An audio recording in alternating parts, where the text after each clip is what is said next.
heard something.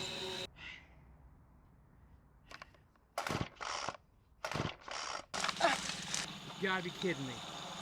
I hear something out there.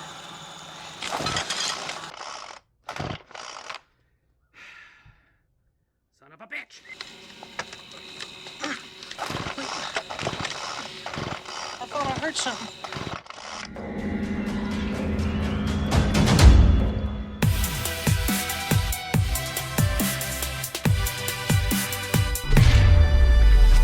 What's up, guys, and welcome back to my channel where I talk and do everything pinball, and a special thank you to the over 8,800 of you down there that have hit the subscribe button.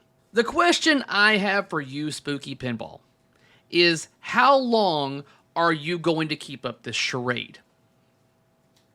How long are you going to be basically lying to your customers? I mean, let's just be real here. Your slogan is Spooky Pinball, we put the boo in boutique. But you're not boutique anymore. You are a pinball manufacturer. With the amount of upgrades that you put onto your facility, with the amount of employees that you have, the kind of themes that you're putting together, the amount of games that you're pushing out your door, you're a manufacturer. More so than American Pinball and Barrels of Fun.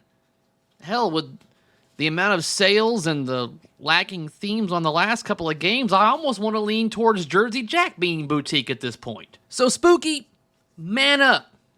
You're not boutique anymore. You're a manufacturer. You're playing with the big boys now. So with that out of the way, let's talk about Spooky Pinball's latest releases.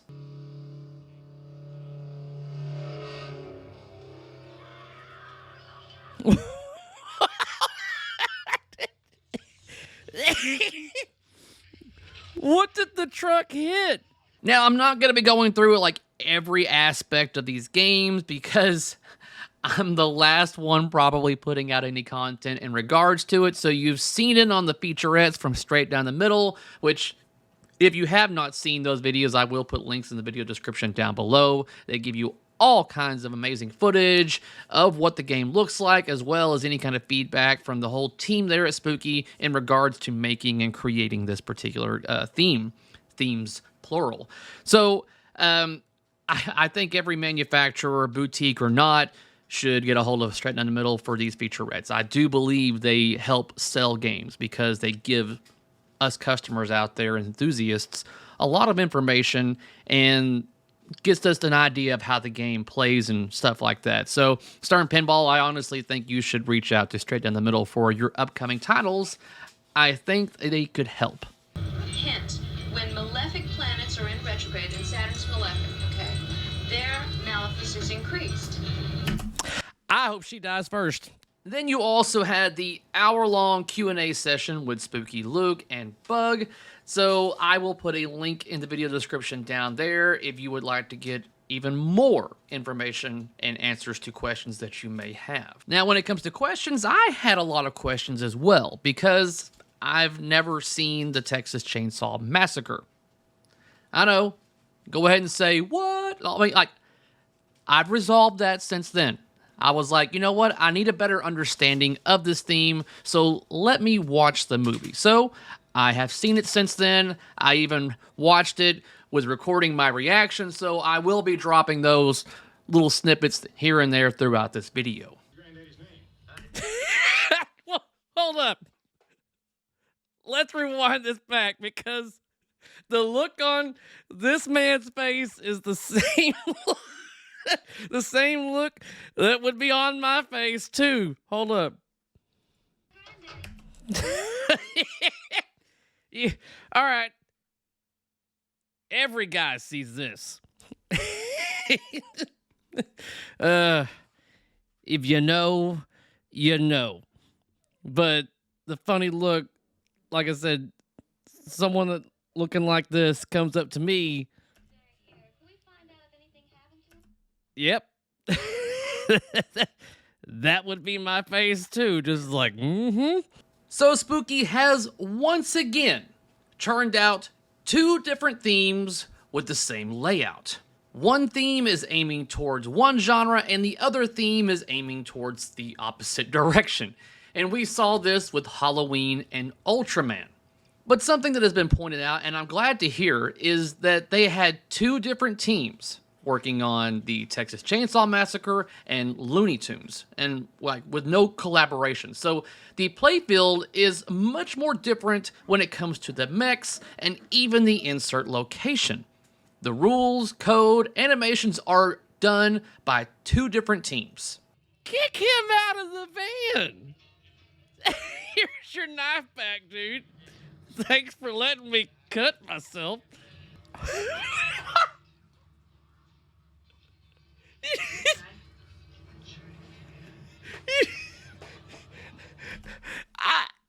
I don't know if this is a horror movie or a comedy because... And people question, like, why are they doing this? It doesn't make any sense. And why not? I mean, reusing a particular layout isn't exactly uncommon. Especially when you have a new game get released by any manufacturer, and then you have the individuals that start trying to pinpoint out how the new theme or new game has a very similar layout to another game. Educated guess, these first two that are going off on their own are probably going to be the first people to die.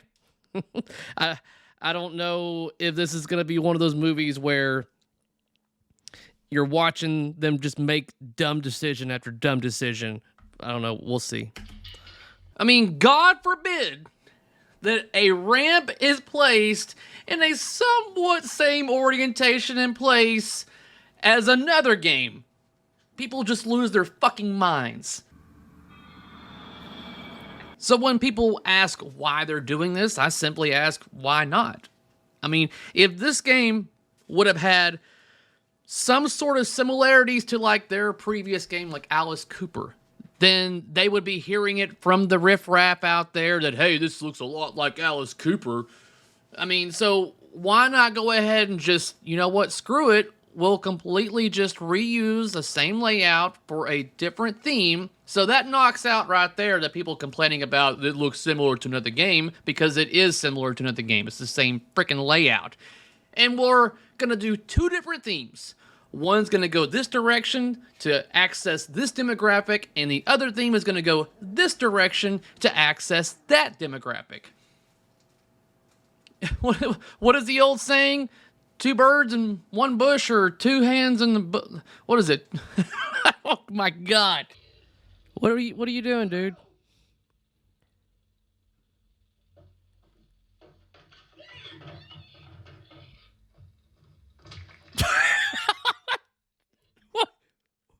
First of all, why did he just like take off and start running towards this room full of like animal skulls and everything? What? And then he trips. Oh, watch your step. It's a doozy. Two birds with one stone? I think that's the saying right there. So two birds with one stone, one layout, two different machines. Why not? Because it gives them the ability to knock out two very well-known themes with a very interesting layout, may I say. She just walks into the lion's den as well. What is the deal with everybody tripping and falling? Like there's you gotta look down every once in a while. What the hell? First of all, themes. Texas Chainsaw Massacre, I only knew of the movie, but never watched it before. And after seeing it, this game looks scarier than the movie. You would think that TCM was a bloody movie, when in fact, it is quite tame when compared to what other horror movies I have seen, at least.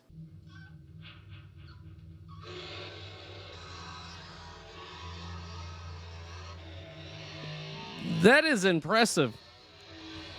He must take very good care of his chainsaw. That thing just started right up. I have never experienced a chainsaw that is that damn good at starting up. I mean, something that I think we can all agree on is that Spooky Pinball listens to the public, getting the feedback. And they know what a majority of pinball enthusiasts want in a pinball machine. We want a good theme. We want assets in this theme. And we want theme immersion into this game. And we also want mechs. That's just how it is. That's what we want. So if they're able to nail 4 of those in one machine, then chances are a majority of pinball enthusiasts are going to enjoy it. And from the looks of it, it looks like they may have done it with 2 different licenses at one time. Jesus, I swear it. If this guy walks into this house too, go ahead, walk in, fucking trip and fall, keep looking down. Oh, he's not looking down. He's gonna trip. Oh, okay, good. Well, I'll tell you what, old Leatherface does a pretty good job of cleaning up after himself.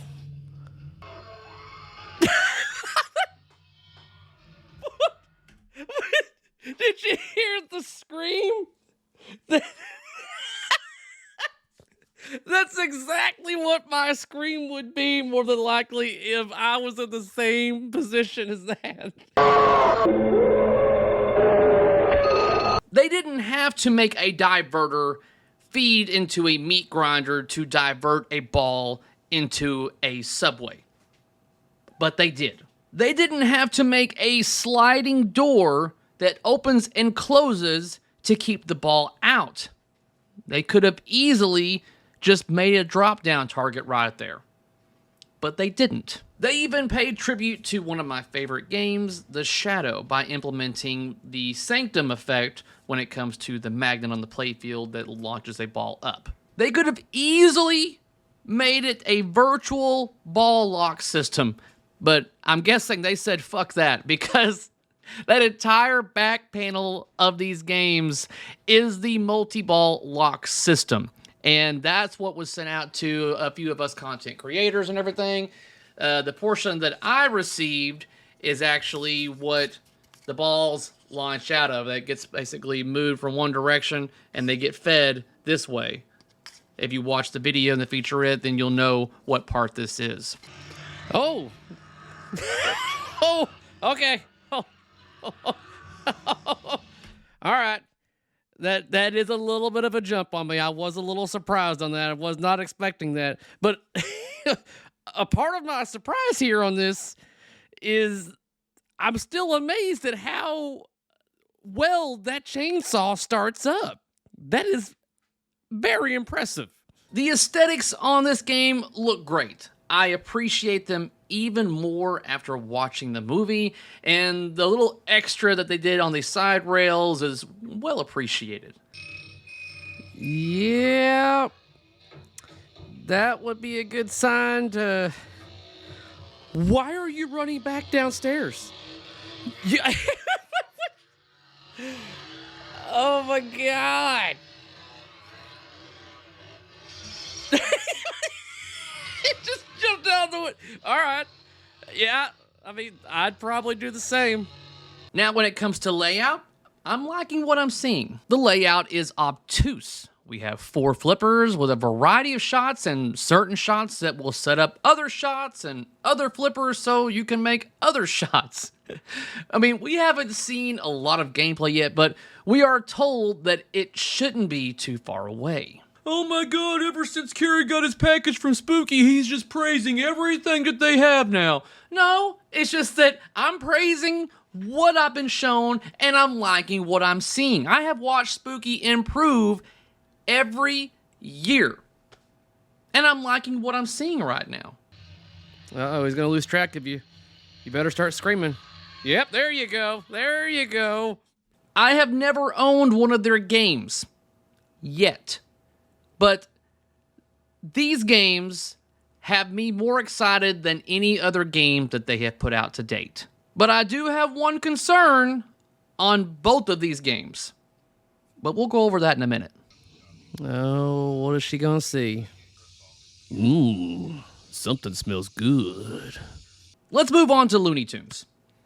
I'll tell you right now, this is my favorite of the two games. If I were to get a spooky game, Looney Tunes looks like it would be the one. Now, once again, they have brought full assets for our enjoyment. When it comes to grabbing people by their nostalgia, this is my childhood. These are the cartoons I grew up watching.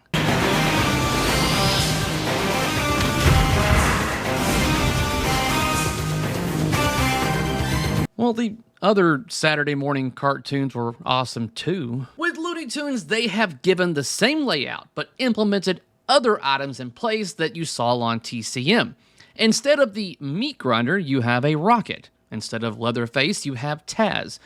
Both Taz and Leatherface spin around, so it makes sense. What's he got? he's got what? He's got a broom. He's got a broom. Sweep the leg. Sweep the leg, man. Just smack her with a broom. Instead of the deep freezer, on the right, you have Wile E. Coyote blowing up TNT. This game is going to kill on location, because you're definitely reaching and feeling out that nostalgia bone, and since it's cartoon and the bright colors that they have going on, it's going to be reaching for the younger audience as well. They don't even know much about Looney Tunes at this point in time. And I'm also a big fan of the color orange, so Looney Tunes definitely hits me when it comes to color as well. Oh, clumsy me. I just can't kill the way I used to. Oh, God. Now, I put up a poll on my community page. Let me see where we're at on this. I asked the question, if you are gifted, so money is not a factor, which one would you prefer, Looney Tunes or Texas Chainsaw Massacre? Currently, over 500 votes, and Looney Tunes takes the lead by double. 67% versus 33%. Oh, man, she's loose. Through a window again. This 2 windows in one movie. Very impressive there, lady. Very impressive. You need to run. She was there all night. And those pants are definitely not as wide as they used to be. So I think Spooky Pinball is doing pretty good so far. They have reached out to 2 demographics and given them full assets for a theme that they're going to love with an interesting layout. I guess now we just need to wait and see how they shoot. So we have 2 beautiful games that are giving us a lot of things that manufacturers are neglecting to give us in their new games. So what is it that I have to be concerned about? He had time to move. No, dude, get back in the truck. You better get back in the truck. Look how fast that guy was like, nope. Close the door. If you look at the games, you will notice that not only are the wire forms powder coated, but the ramps are too. And this looks great. For now. I mean, there's a couple of reasons why manufacturers and even like restorers like myself don't powder coat ramps. And one of them is cost. I mean, it's not that much more expensive to powder coat when you're already bringing things in. But that's why a lot of manufacturers don't do it, because that's an extra thing that needs to be powder coated, and they don't do a lot of powder coating on inside of the games. Anyways, but one of the reasons why a lot of us do not do these 2 ramps is because there's a higher chance of impact. And powder coating does very well when it comes to the ball rolling across it like you do on your wire forms, and that's it. But powder coat is not good at being impacted. So once you find a weak spot somewhere and the ball gets a good, nice impact on an edge or flat surface, then you're going to get a chip. And that chip is now made the weak spot even weaker, and over time, more and more of the powder coating will fall off, and then it does not look pretty anymore. Now, granted, I'm not saying it's gonna happen on this game. I'm sure they've done plenty of testing and all that stuff and junk, so we should be good. It's a concern on my end, but we will see how it holds up over time. Was that it? Okay. So, I guess I have watched the Texas Chainsaw Massacre. So that, I guess, gives me a better understanding of what is going on within this pinball machine now. Because I'm sure that they did a lot more play testing on these games than American Pinball did with their Galactic Tank Force. Okay, so does the movie hold up today? No. No. I mean, back in 74, I bet this was probably pretty scary. I mean, I could see how it would be a cult classic maybe or something, but watching it now for the first time, I find it more comedic than a horror. But that's just me. I found it more funny than anything else.